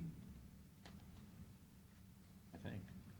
I have no idea what column D is. Well, really, the only thing that was put in D was the personnel. He's negotiating his contract. He had a higher figure, and he really did not give me, like he has in years gone by, a list of what everybody's making and Sure. calculations on overtime. and Plus, he's got a bargaining contract going on. He's got that going on. I mean, all Ed did is say, okay, here's what you spent, the salaries and benefits, that's the budget number I'm giving you, or But- policy, but I mean, technically, we should be building in his non-bargaining folks, we should be putting in the 2%. They've given nothing at this point. Well, Well, that you don't I matter. mean, That I don't matter. understand, but yeah, it's, But D must include A, B, and C. It's a total, because you say in D, you're gonna spend 10,628,000. So it must be a compilation of everything in D, right? it's, it's accumulation of, everything, whether it's in A or B or whatever, but yeah. But what I'm saying, D is all of the above, A, B, and C. Basically, Yeah, right, exactly. There was two numbers that I had no explanation. One was the 557, 250, and the 267, 254. I mean, Oh, those are just numbers Jack gave you. they're built into there was a communication that was sent to us, and it had totals for supplies, totals for services, total for capital. See the ones for sure. You have to do the road salt. I don't know, I have no idea why you would, I must be reading this wrong, Alderman A. You don't need inclement weather gear of 516,000, certainly. Or 557,000. Or Again, this is, Pat, that 516 is all those blue cells. Yeah, add up the blue together, you get Yeah, 560. Combination of all those to the So the left. weather gear's $3,700.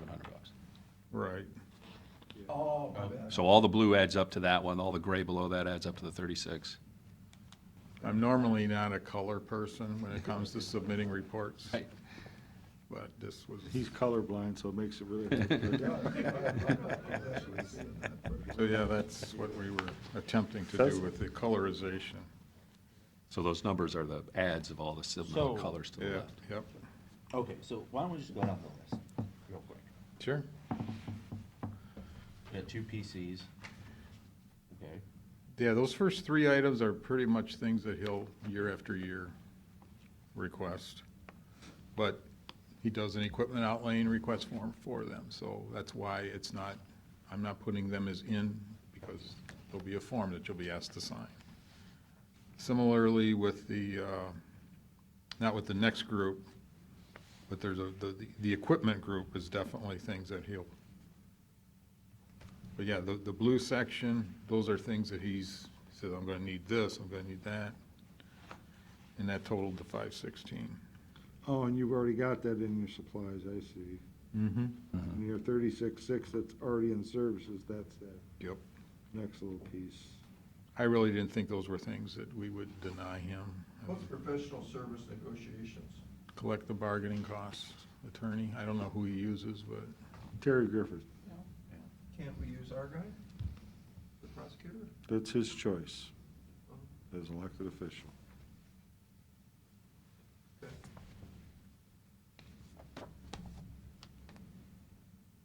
And so he hires engineers too, even though he is an he engineer? has, Oh. Routinely. Why don't he do it? Good question. He's got, what, three of them over there? Yeah, I'd say, I'm a big no on that. Yeah, and that seems just interesting.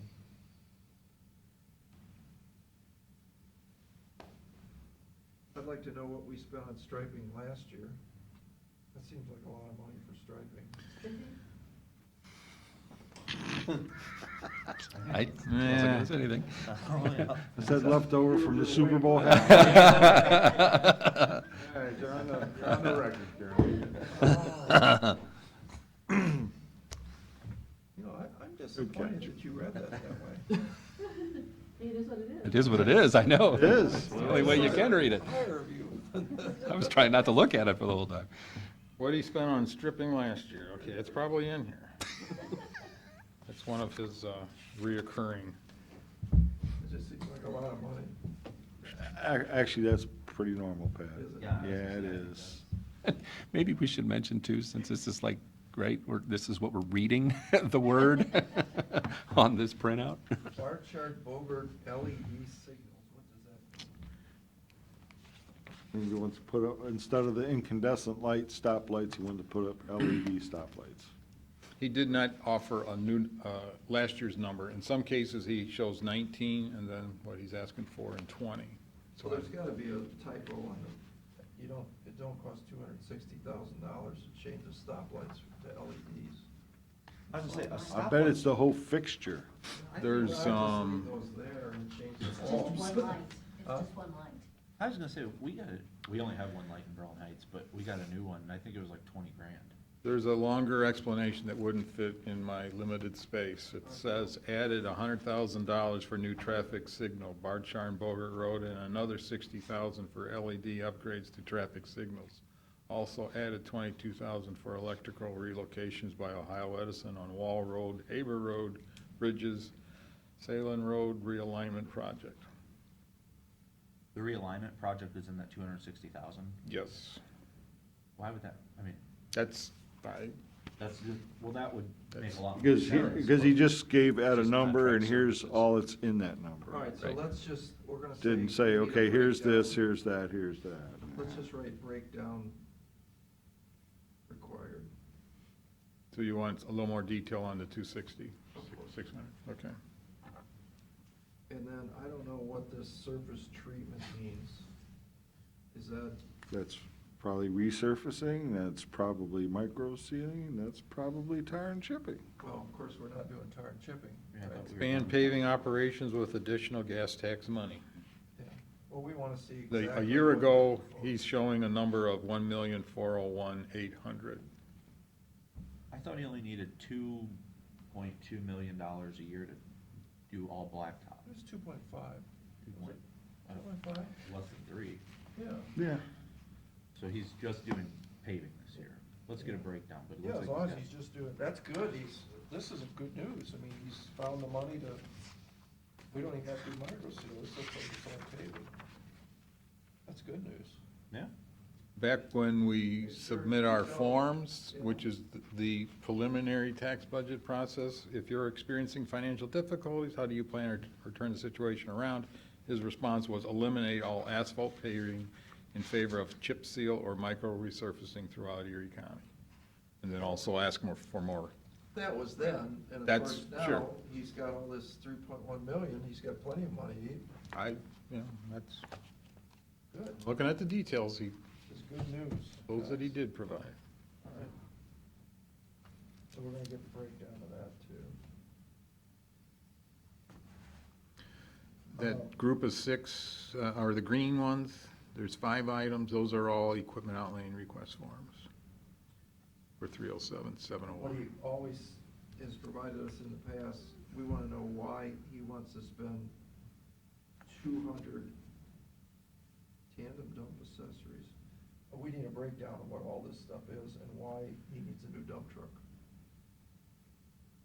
He did talk that Well- he's got some, I will tell you, there is legislation in there to accept a state grant from the diesel mitigation fund. In other words, the old VW settlement, that he got awarded a 25% grant for the cost of replacing this this dump truck, one of his salt plows, snow plows.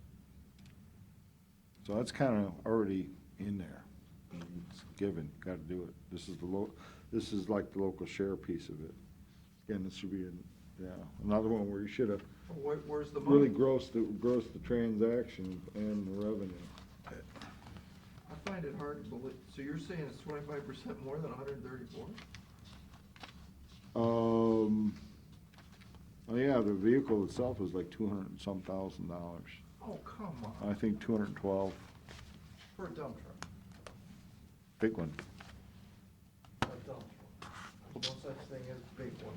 Well, you know, this is what he drives just for snow plows. We buy those, Those are, yeah. yeah, 212,000? I think so. That's what I see in the grant. And then he needs another 100,000 in salt box. Stuff. And plow. Snow plow and pretty lights Doesn't he already and, have plows? huh? Doesn't he already have a plow on the other one? I don't know. He's probably gotta put the frame in, to hook the plow into the other frame and. But it was nice when he used to give us all the details. A lot Yeah, less we questions. need a lot of detail on that. I must have struck a nerve, I'm sorry. No, Was it? Yeah, well, no, they're not. Most of the electeds and department heads said Maybe it's got about something to do time you with us not ignore the approving tax his budget. sales But tax. he was the one. That he wants. This grant goes up to 72,000 and change. Mm-hmm. And see, I think that number's right in there, Steve, the 134, 410. isn't it? I didn't see it, but I'm I sure. bet it's in there. I'm sure it is. How much was Ziggy's? Stop. Three. You're saying it's 25% on the accessories too? No, just buying the truck. So he's buying a $200,000 Yeah, dump and truck with a $100,000 snowplow. And nobody has a problem with this?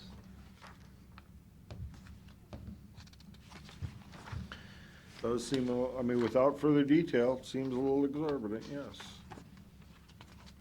See what the detail is. You know, and Jack, though, he'll have all the details, just that I he's know. just not, it's not a show and tell situation anymore in his eyes, I suppose. Well, I think you'll find out, you probably ought to do a show, so. So let's hold off on that Yeah. until we get Oh, sure. the detail on that resolution. Hold up on the resolution? Yeah. Is there a time frame for that? I don't know. I don't know, but, Do it. to get the money, you definitely gotta do that resolution. Well, let's wait until we see the backup. Yeah. I mean. Okay, I will let Matt know, because, he's Yeah. expecting that. Yeah, I'm sure. Sure does. It's probably the end of the month or something like that. Yeah, I'm not sure. I didn't I'm want not seeing Can it. you look, Steve? I can't see anything off the top of my head where it's saying. I mean, I can look at it. We can look at it. It's one of those things, it's not our crisis. Mm-hmm. First I'm hearing about any of this. I mean, he did apply for that same money as a year ago, got turned down to replace his whole fleet of his plow trucks because the frames on those are, and you know, you've seen them, they're bad. They were a couple of years ago. He also Busted shows out. 2 trucks that they refurbished in-house Mhm. that were like from 1970, Yeah, remember? And they're still working. yep. Pretty hard to rust the entire, 3/8-inch thick frame. They don't rust. But, I don't know, I'll point make of some failure. calls. I did not realize dump trucks cost $250,000 to put, with a plow on it. And I think it's this, from what I think I saw in there too, that this is like it's through state purchasing. Mm-hmm. Yeah, I mean, otherwise he has to do buys the this. same trucks ODOT uses, You're right, those big yeah. ODOT Mhm. trucks. Yep. I'm not saying, maybe it is, I'm just. All right, well, let's look into that a little more. Are they 840,000, are they doing all the culverts now in Berlin Heights? Yeah, I hope they get the right I'll one. bet there's a narrative on that. Give me a second. Did Berlin Township pay for that? The culverts, he gives me a list. He's talking about Columbus Avenue, P209, Wall Road. Now, is he sure he owns those? Because he did replace one that was a township one. Actually, we're going out for bid, we're getting bids on those next week. We're Okay, opening bids. I mean, because he not only replaced Berlin Townships, he then sent them a bill for it. Yeah, he's saying these are currently planned projects, so I tried to, in the Looks. course of asking questions, I said, are these things that are, like, maybe on your guy's desk within a week or so, or is it gonna be a year from now? And, Yeah, it is. Yeah, did In your Berlin Township? revenue, did Berlin Township write a check for the Staken culvert? You can find that out. I'll for us. double check on that. How much was it for Berlin? I think he wanted 40 Gs for one of their better culverts. Took a new one out, put a new one in. That happens. A lot of Yeah, small it didn't- print. All made mistakes. The one thing that comes to mind on, speaking of culverts, if you get a list of which ones he's gonna do, I think we'd like to know. And then specifically, what type of material are they using? Well, we've already, been several of his estimates to move forward with these projects. We've already gone in front of you guys, you We signed have off 3 on it. months, Because but the we're still bids- opening next week. Yeah. Well, that's fine. Yeah, But Columbus that's- Ave, Wall, Michigan, and Right. Haber Roads. Yep. I'm concerned about the quality of the material that they're using on these culverts, that they're putting in a good stuff that'll last forever. Guess we You know, look at the bids. specifically probably concrete, I would think. Or is it plastic? I'm not really sure. I am thinking that the bids were concrete box culverts. Reinforced? What That's type the of- good stuff. Yeah, you know, if they're reinforced, for sure. We'll know next week, right? We open the bids. Maybe the type of concrete. I mean, I could give you the bid, you know, the legal notice that specifies. what it I don't Request. know was. much about concrete. I do. All right, we'll take a look. Okay. Board of Elections? But that is good news about the. Let's go back to a couple of here. So Strub County share. What is that? Do you know? Is that, are they redoing Strub Road from Columbus to 250?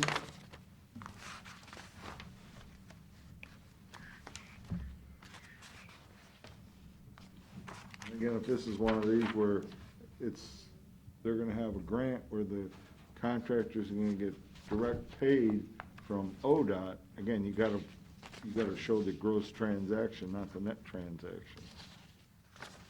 So I'm thinking if this says county share, that there's a state share that we should be showing as well, possibly. I did see as part of his revenue numbers, he does have 440,000 of state reimbursement for Strub Road resurfacing.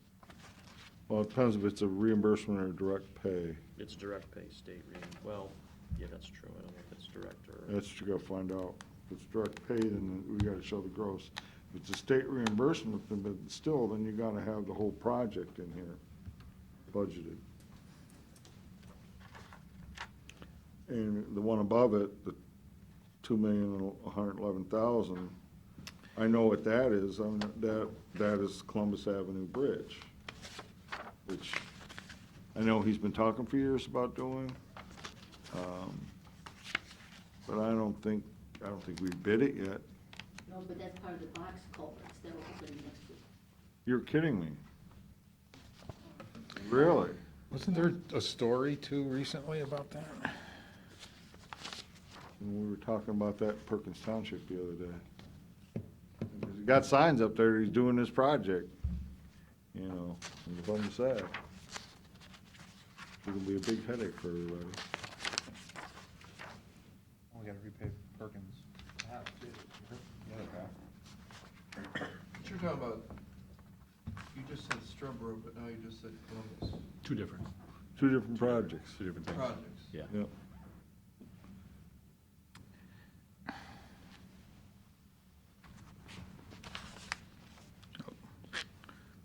Road project contracts, Strub Road paving, including inspection, he's saying 550,000 plus 9,600, a total for 559,600, and then our share is the 600, or is it 119,600? So where's Strub Road getting paid? Is it Columbus to 250? That's up Or no? there. I don't remember. Or is it the other side of? He doesn't give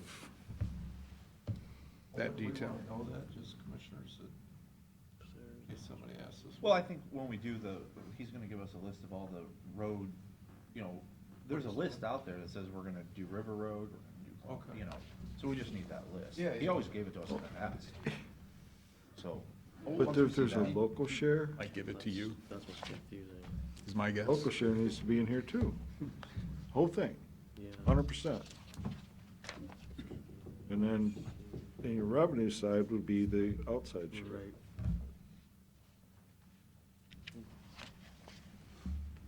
Well, let's see what it is, and we're gonna have to look at this again, so let's see what it Yeah, is. I think we got an issue here with some numbers. We'll send it to you. Yeah, I think some of these, if they're direct pays, you gotta show the gross. I don't think he's showing the gross.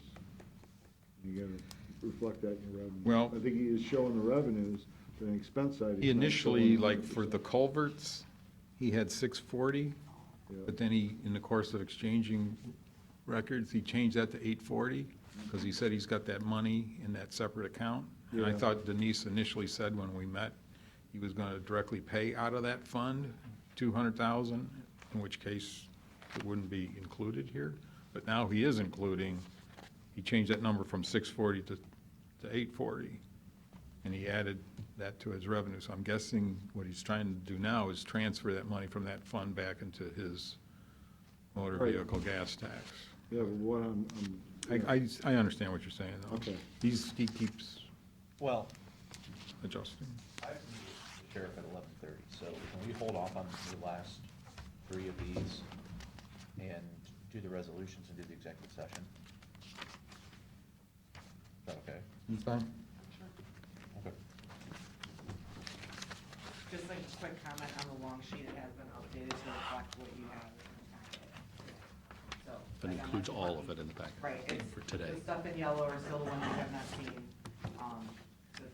but it's a working document, if you have any questions on it. You had all of your meetings, right? Yes, So are all those numbers plugged in? no.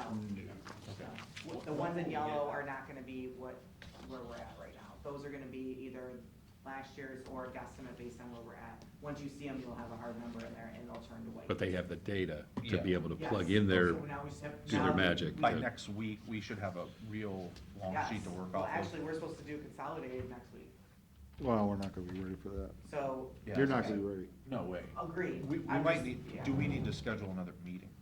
Do we need to take? I think that's up to you guys, how you wanna do your consolidated schedule, and we go from I mean, there. we, Do it the we first still have part to of get it March. presented. What's that? Yeah. Do it the first part of March, When's consolidated? or no? No, Or I'm is that saying, too late? we, Well, I mean, the final product has to be done by March 31st. Because we've got all those meetings still Okay? technically. The final scheduled. product, March 31st. If we need them. yeah, which, But if you guys, I mean, if you want, again, you know, we've set tentatively these consolidated hearings, you know, where everybody comes in, that it's outside the policy. I mean, if you wanna stop doing that process, that's up to you guys. No. I mean, no, everybody has their day in court. yeah, I mean, Okay, I'm just saying, if, because we've not seen some of the bigger, Correct. we need to still Yeah. have our budget hearings or work sessions on. yeah, right. So, I I would usually- push that consolidated hearing way back into March. You know, Yeah, probably probably, first. probably, Steve said we haven't done our March calendar. When will we do that? Another Well, week. I usually wait till, like, I would probably do it on the 19th, but I can do it next week. Give me what you want, You and can we'll do it get it before, set. just No, don't. we could wait let's and wait till the see. 19th and see how we're doing, and let's just Okay. plan on having a longer meeting next Wednesday and trying to get through some of the Yeah, bigger but these ones. We guys haven't should done see DOS. everything before we Yeah, have. we haven't done Well, DOS. Right. Yeah, and we need to see what that number is at the bottom. Absolutely, Mhm. before you Pretty can soon. even, you Right. you don't know, You you can't do don't, anything, I right. mean, facilities alone, we've got capital projects, you guys haven't seen those yet. So next week, give you more time on, Yeah, I would plan on how long. We're gonna have to do longer meetings at some point, Or, so, Or talk faster. yeah, we have to, or both, we have to do Ottawa County deal, the Ottawa County Yeah. deal. all day. All day. So let's plan on that and see how we shake out after next week, but let's try to get the long sheet solidified, so we. Yes, the long sheet is only the general fund, Yeah, yeah. so, yeah, we should, yes. Okay, Okay. let's do resolutions.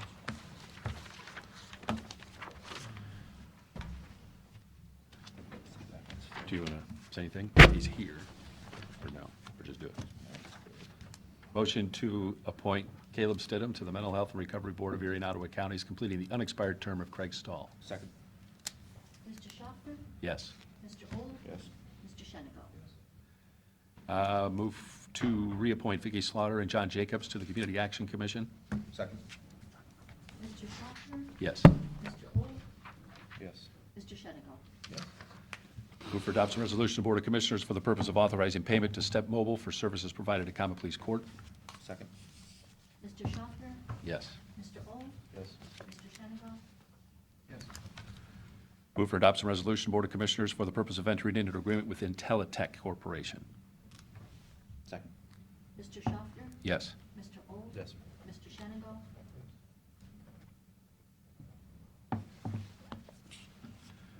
Move for adoption resolution of Board of Commissioners for the purpose of authorizing payment to Pokemeyer Design Group. Second. Mr. Schaffner?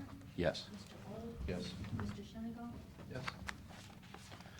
Move for adoption resolution, Board of Commissioners, for the purpose of authorizing payment to Mortuary Services of Northwest Ohio.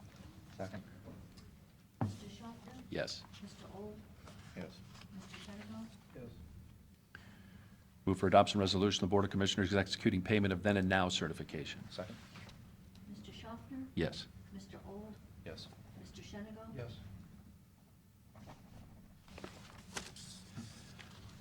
Move for adoption resolution, the Board of Commissioners, for the purpose of authorizing payment to FTG of Greater Ohio. Second. Mr. Schaffner? Yes. Mr. Old? Yes. Mr. Shenigo? Yes. Move for adoption resolution for the Board of Commissioners for the purpose of entering into agreement with Amendment Number 3 to the Master Services Agreement with Securus Technologies. Second. Mr. Schaffner? Yes. Mr. Old? Yes. Mr. Shenigo? Yes.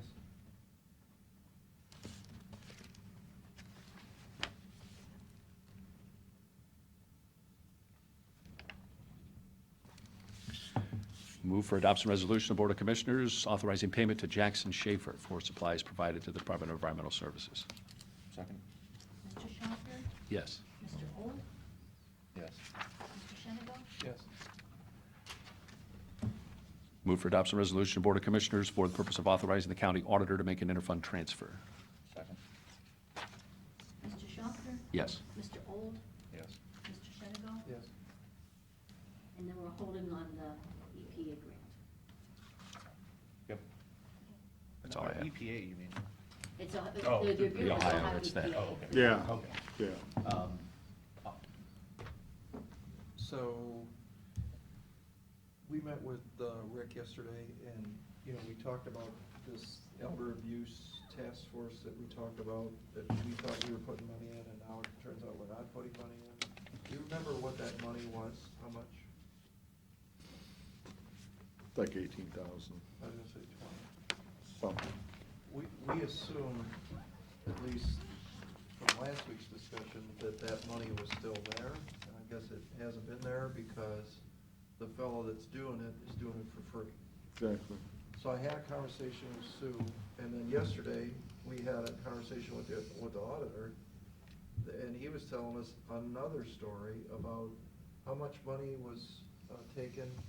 It was 100,000 or something, and now they're trying to sell the house, which is going through the auditor, and the auditor said, absolutely not, I'm not gonna allow it to go through because It's being- fraud. It's fraud. I mean, so, I know I had personal experience in this years ago with my family, and, you know, I don't know what spoofing means. You know, I'm old, I guess, and I didn't know that. Mr. Old explained what spoofing is, but it seemed, and I talked to Sue Daugherty, and this is happening all the time, and she says the biggest problem we have is people don't want to acknowledge that they've been ripped off. So they don't want their kids to know, they don't, you know, it's a mess. And I said, Sue, we are being reactive to the problem. In other words, the crime has already happened. We need to educate people like myself that don't understand spoofing, like, don't understand how ingenious these folks do this. And I said, why don't you guys be proactive and educate people? And she says, well, frankly, there's no money to do it. She said, I think it's a great idea. You know, the task force has talked about it. And the only thing I would say at this point to the board is, I think we should do something about this. We should put some bucks into it. We should see what the task force needs.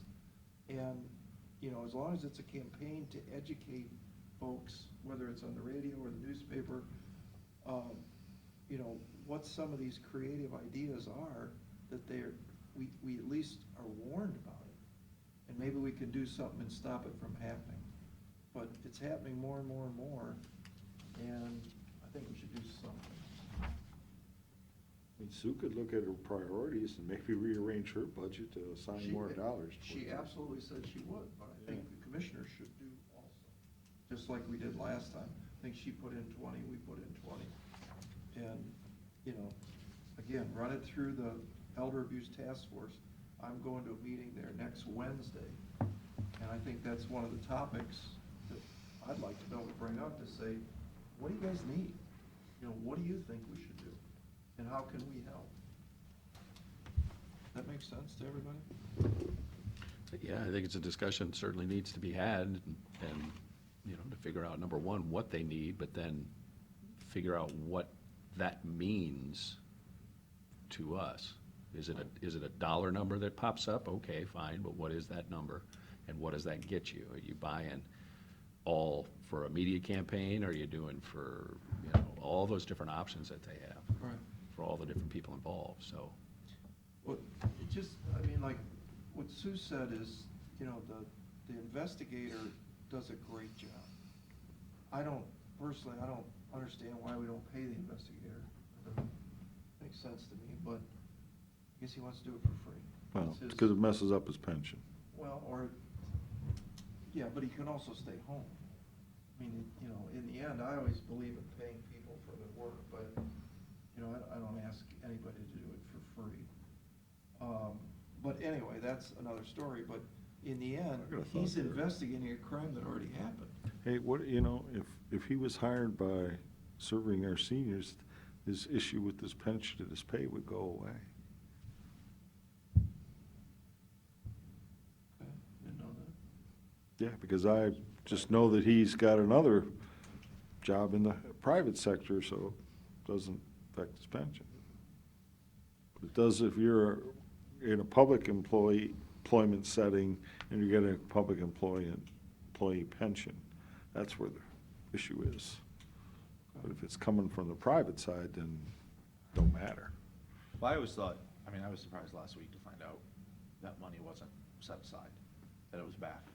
You know, I thought it was same kept the budget, so, I don't know. I mean, it's odd that you say that about, is this a title fraud? Is that what's happening with Rick, with that story Rick said? Mm-hmm. Because there was just a story on the news, the national news yesterday, and I was like, how is that even a thing? So it's interesting that Rick said that. I mean, I know what they did to my grandpa, it was pretty bad. And it's saying, he's just embarrassed. Right. And that's the problem, is it's being investigated after it already happened. And, you know, at that point, the money's gone, it's never coming back. You know, I don't wanna talk about it, you know, I'm embarrassed. I don't want my kids to know. But I also think that, you know, I think a lot of people don't understand that you can make the phone ring and say Erie County Sheriff's Office. I mean, I didn't know that. I didn't know that till I talked to Sigsworth last week. Right, and I think that's the educational piece that we should have out there, you know, so that I can go to my parents and say, hey, guys, just so you know, and you could tell them something, and maybe it's done through a collection of stories, I don't know. Mhm. But I do know that there's a lot of people that have been working on this for a period of time. There's a quote-unquote task force. And I think, let's get their opinion and see what they say. I know Sue has her opinions, she's on the task force. Fine with me. I just wanted you guys to kind of know, and, you know, I'll find out what they say, I'll report back next week and say, here's what they think we should do. Anything else? Public comment? I'll make a motion, we go into executive session regarding employment. Second. Mr. Old, Yes. Mr. Schaffner, Yes. Mr. Shenigo. Yes. And then a motion to adjourn, So moved? Second. Mr. Schaffner, Yes. Mr. Old, Yes. Mr. Shenigo. I think the kid left that came in. Is that Caleb? Oh.